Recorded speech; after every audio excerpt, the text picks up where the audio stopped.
Sir, कुछ papers पर आपके साइन करवाने थे। ठीक है, यहाँ रख दो। बोर्ड ऑफ डायरेक्टर से कहो कि 1 घंटे में कॉन्फ्रेंस रूम में आ जाए।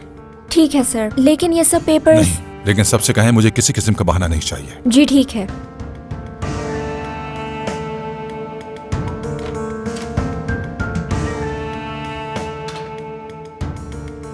आपके मतलूबा नंबर से जवाब मौसूल नहीं हो रहा। बराए मेहरबानी कुछ देर बाद कोशिश कीजिए।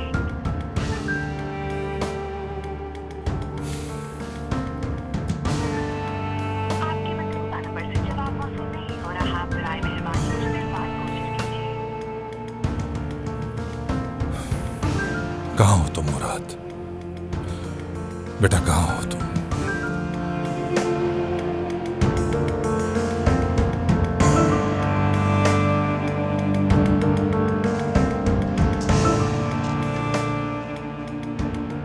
नरगिस आपा, मैं आपका बैग लाई हूँ। हाँ ठीक है, शुक्रिया। यहीं रख दो इसे।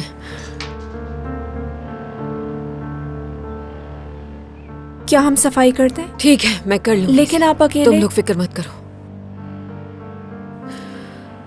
हम लोग इस जगह पर दोबारा से काम करना शुरू करेंगे। This is Imam Bukhari. This is Aris Ahmed, Kumur Entertainment. Subscribe to YouTube channel of Auntie.